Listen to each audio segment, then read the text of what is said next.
Hello, आज सभी बच्चों का स्वागत है सुबह की क्लास में, मॉर्निंग की क्लास में। आज मैं आप लोगों को क्लास 11th एनसीईआरटी बुक का क्वेश्चंस लेके आया हूं, जो क्लास 11th की हैं और जो बेसिक है इंटर के लिए, 12th क्लास के लिए बहुत ही अनिवार्य है इसको पढ़ना। ये पढ़ेंगे, इसकी जानकारी आपको होगी तो 12th क्लास के क्वेश्चन बहुत आसानी से आप सॉल्व कर सकते हैं। यहाँ लिमिट्स एंड डेरिवेटिव्स के क्वेश्चंस हैं। एक्सरसाइज 12.1 है 11th क्लास की एनसीईआरटी की बुक का।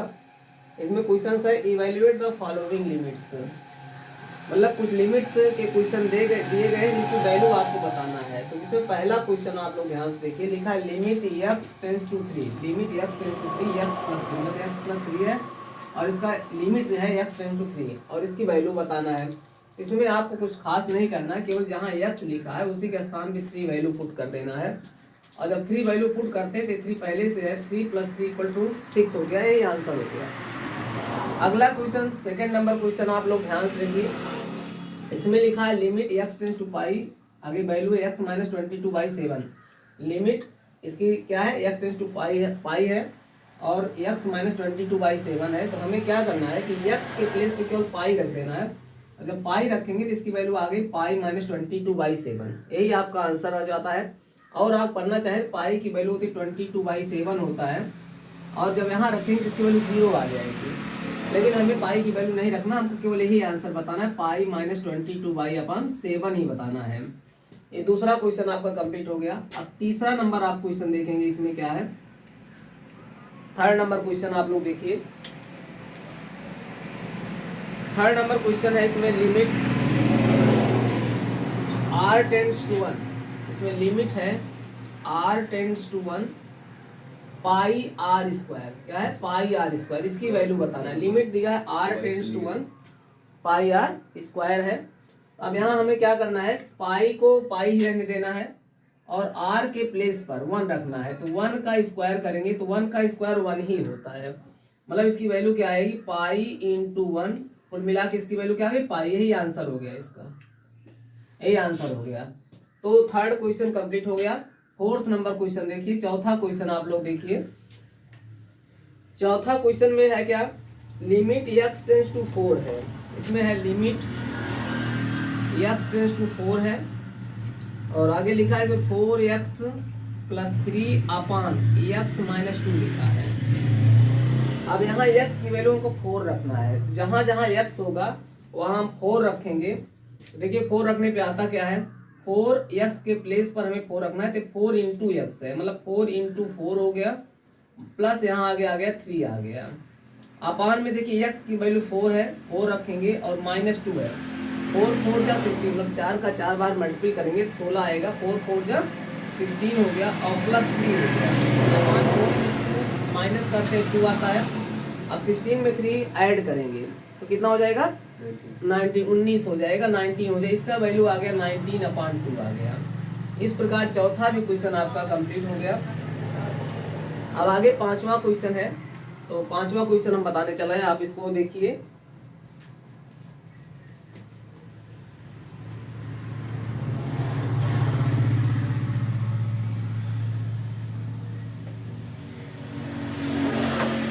इसका पांचवा क्वेश्चन जो है,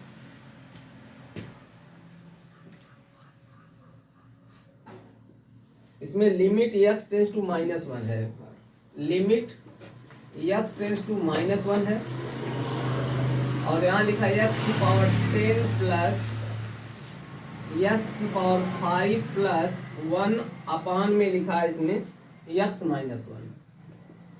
x की वैल्यू हमें केवल पुट करना है, -1 पुट करना है। तो ध्यान से देखिए आप, जहाँ x है वहाँ -1 रखते हैं, पावर जैसे है वैसे रहेगी, 10 है तो 10 ही रहेगा। x के प्लेस पे क्या रखेंगे -1 रखेंगे, तो प्लस लिखेंगे, -1 की पावर 5 रखेंगे, प्लस 1 हो गया और x के प्लेस पे यहाँ -1 लिखेंगे और ये आगे -1 लिखा हुआ है। अब आप लोग ध्यान दीजिए, अगर माइनस है, पावर इसकी -1 है या कुछ भी है, माइनस की पावर अगर इवन नंबर है, क्या है इवन नंबर, इवन है तो इसकी वैल्यू हमेशा पॉजिटिव आता है और -1 की पावर अगर ऑड नंबर है तो इसकी वैल्यू निगेटिव आता है।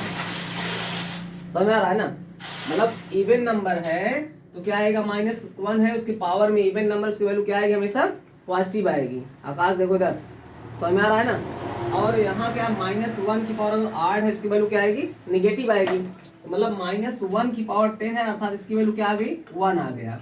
और यहाँ देखो -1 की पावर क्या है, 5, तो क्या आ जाएगा, -1 आएगा। तो अभी यहाँ -1 ब्रैकेट में लिखते हैं और +1 हो गया। देखो नीचे ए -1 है और ये क्या है, -1।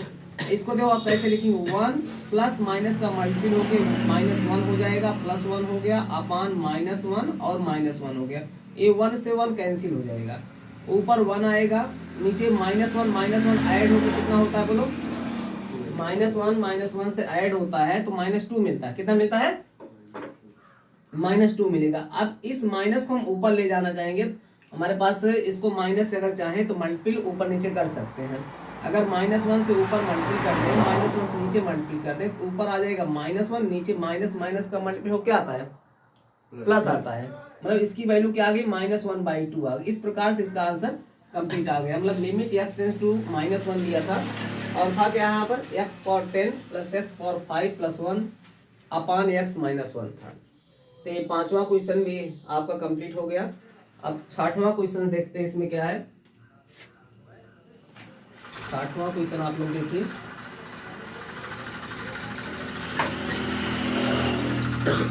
6वां क्वेश्चन इसमें है, 6 नंबर है, लिमिट x टेंड्स टू 1 है, x टेंड्स टू 1 है और यहाँ x प्लस 1 होल पावर 5 है, माइनस का 1 है अपान में x है।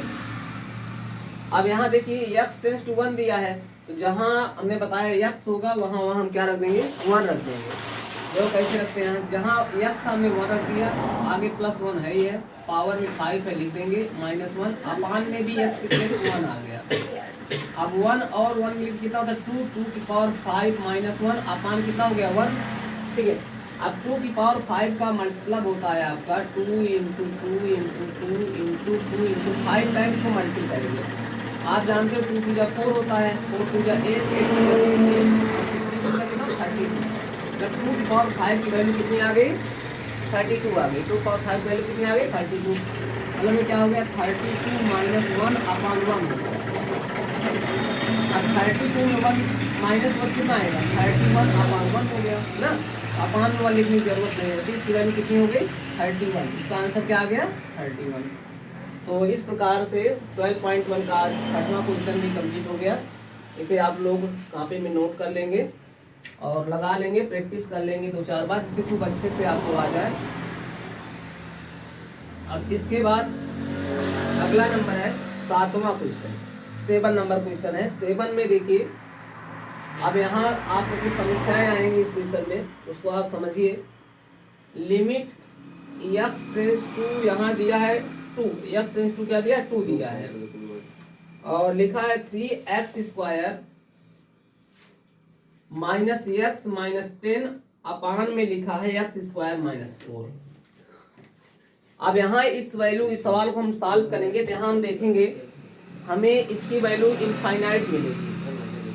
देखिए मैं इसको सॉल्व करता हूँ तो इसकी वैल्यू देख क्या मिलता है, इसको 3 × 2 का स्क्वायर -2 - 10 अपान x का वैल्यू आएगा 2² और -4।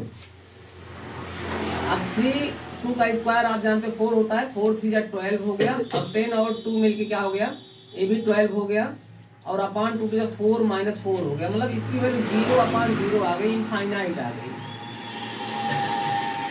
ये अमान्य वैल्यू इसकी आ गई, इसकी वैल्यू इनफाइनाइट नहीं आनी चाहिए, क्योंकि अगर डिनोमिनेटर में 0 आ जाएगा, डिनोमिनेटर में अगर 0 आ जाए उसकी वैल्यू इनफाइनाइट आ जाएगी। इस प्रकार इसको हम सॉल्व नहीं करें, क्योंकि यहाँ इसकी वैल्यू क्या हो गई, अमान्य हो गई। ठीक है, इनफाइनाइट आ गया। तो इसकी वैल्यू हम फाइनाइट लाने के लिए क्या करते हैं, इसकी वैल्यू क्या आनी चाहिए, फाइनाइट आनी चाहिए। क्या आनी चाहिए, फाइनाइट आनी चाहिए, इनफाइनाइट इसकी वैल्यू नहीं आनी चाहिए। ठीक है, तो फाइनाइट लाने के लिए हम क्या करते हैं, हम इसका फैक्टराइज करना सीखते हैं। किसका, न्यूमरेटर और डिनोमिनेटर, अंश और हर दोनों का क्या करेंगे, फैक्टराइज करेंगे। फैक्टराइज करेंगे तो फैक्टराइज कैसे होगा, इसको भी आप लोग देख लीजिए। 3x² -x -10 है, इसका फैक्टराइज हम करेंगे तो सबसे पहला काम हमारा होता है इन दोनों का मल्टीपल करते हैं। इन दोनों क्या करते हैं, मल्टीपल करते हैं। तो 3 इंटू कितना आता है 10, 3 टेन जा कितना आ गया 30, 3 टेन जा कितना आ गया 30। इसको दो पार्ट में ब्रेक करेंगे। अब दो पार्ट में ब्रेक करने के लिए देखिए 30 किससे ब्रेक होता है, 1 से होता है, 2 से होता है, 3 से होता है, 5 से होता है, 6 से होता है, 10 से होता है, 15 से होता है और 30 से होता है। इतनी वैल्यू में से कोई दो वैल्यू हम सेलेक्ट करेंगे जिसको मल्टीपल करने पर हमारा 30 आए और माइनस करने पर यहाँ 1, यहाँ क्या है 1, माइनस करने पर 1 आ जाए, क्या आ जाए। तो चलो दो वैल्यू इसी सेलेक्ट करो कि मल्टीपल करो तो कितना आए 30, मतलब उसका गुणा कर दो तो कितना है 30 आ जाए, और माइनस करो तो 1 आ जाए। इसमें देखो आप ध्यान से अगर देखो 6 और 5 दो वैल्यू आपको दिख रहे हैं। कौन कौन वैल्यू दिख रही, 6 और 5, समझ गया। यहाँ देखो अगर हम 6 को 5 से मल्टीपल करते हैं तो हमको 30 भी मिल जाता है, और 6 में -5 करते हैं हमको 1 भी मिल जा रहा है ना। तो हमें कौन कौन सा नंबर लेना है इसमें, 6 और 5 लेना है।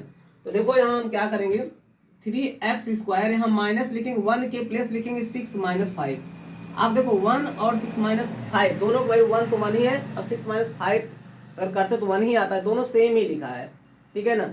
मतलब दोनों 6 माइनस दोनों सेम ही है, 6 - 5 की वैल्यू 1 होती है, ये भी 1 है, माइनस यहाँ x है माइनस। आप ब्रैकेट ओपन करेंगे, जब ब्रैकेट ओपन करेंगे तो आप देखिए जरा 3x², ये -6 और x इधर से आएगा, ये हो गया। अब माइनस जब अंदर जाएगा ब्रैकेट ओपन होने पर तो माइनस और माइनस मिलके क्या हो जाएगा, प्लस हो जाएगा, और ये 5x हो जाएगा, माइनस का कितना हो गया 10 हो गया, समझ में आ रहा है। अब देखो यहाँ 3 इन दोनों में देखो फैमिली बनाएंगे, 4 फैमिली, 4 परिवार है, 4 फैमिली है, तो 4 में 2-2 का पेयर बनाएंगे। इन दोनों में देखेंगे एक जैसा, तो 3 के टेबल में 6 भी आता है, 3 के टेबल में क्या आता है 6 आता है, तो 3 हम कॉमन ले लेंगे। x इसमें है लोएस्ट पावर, सबसे कम पावर 1, इसमें अधिक पावर 2 है, सबसे कम पावर वाला कॉमन तो कौन होता है, इसका पावर सबसे कम हो, x पावर 1 मतलब x कॉमन ले लेंगे। तो यहाँ तो 3 पूरा बाहर निकल गया, x पावर 2 था, x पावर 1 निकल गया तो x बच गया यहाँ पर, और यहाँ x पावर 1 पूरा निकल गया, 3 2 जा 6 आया। यहाँ देखिए क्या करेंगे इन दोनों में, क्योंकि 5 के टेबल में 10 आता है इसलिए 5 कॉमन हो जाएगा। जब 5 कॉमन हो गया तो x बचेगा, और 5 का टेबल पढ़ेंगे जितनी टाइम जाएगा वही लिख देंगे, 5 2 जा 10। अब दो फैमिली बन गई, दोनों में से एक जैसा क्या दिखाई दे, x - 2 इसमें भी दिखाई दे रहा है, x - 2 इसमें इसको कॉमन ले लेंगे। जब x - 2 कॉमन लेंगे तो यहाँ क्या बचेगा, 3x + 5 बच जाएगा, क्या बचेगा 3x + 5 बचेगा। अब इसको हम छोड़ देंगे, अब इसका न्यूमरेटर का फैक्टर था, अब डिनोमिनेटर का फैक्टर करेंगे, x² - 4 का, क्या करेंगे x² - 4 का। तो यहाँ देखिए a इसका एक टाइप बन रहा है a² - b² का फार्मूला बनेगा। इसका फार्मूला क्या होता है, a + b होता है, और क्या होता है a - b होता है। अब देखिए x इसको कैसे हम सॉल्व करेंगे, x का स्क्वायर तो ऑलरेडी लिखा ही हुआ है, 4 को लिखेंगे 2 का स्क्वायर। अब देखो a² - b² के टाइप का बन गया, मतलब ये हो गया a² - b², इसको लिखते कैसे a + b a - b। हम कैसे लिखेंगे इसको, x + 2 और x - 2 लिखेंगे। अब इस सवाल को हल करना शुरू करेंगे। अब देखिए यहाँ क्या लिखा है, लिमिट x टेंड्स टू 2 लिखा है, 3x² - x - 10 का हमने फैक्टराइज किया था, हमको क्या मिला x - 2 मिला, और क्या मिला 3x + 5 मिला, इसको हमने लिख लिया। x² - 4 का हमने फैक्टराइज किया तो क्या आया, x + 2 आया, और x - 2 आया। अब देखो न्यूमरेटर एंड डिनोमिनेटर में एक जैसा जो दिखाई देता है कट जाता है, x - 2 न्यूमरेटर में भी है, x - a क्या हो कट जाएगा। अब जो बचा उसको लिख लेंगे, जो बचा उसको हम क्या करेंगे लिख लेंगे, x टेंड्स टू 2 हो गया, यहाँ बचा क्या 3x + 5 अपान x। अब हम क्या करेंगे, लिमिट की वैल्यू पुट करेंगे, तो x क्या है यहाँ पर 2 है, x टेंड्स टू क्या है 2, मतलब x जो है 2 की तरफ अग्रसर हो रहा है, ठीक है, x की वैल्यू क्या है 2 है, इसको क्या करेंगे 3 × 2 लिखेंगे, और प्लस का 5 लिखेंगे, अपान x के प्लेस पर 2 लिखेंगे, +2, 3 2 जा 6 हो गया, और +5 हो गया, अपान 2 और 2 मिलके 4 हो गया। मतलब इसकी वैल्यू कितनी आएगी 11/a इसका आंसर है, ना कि a आंसर इसका नहीं है।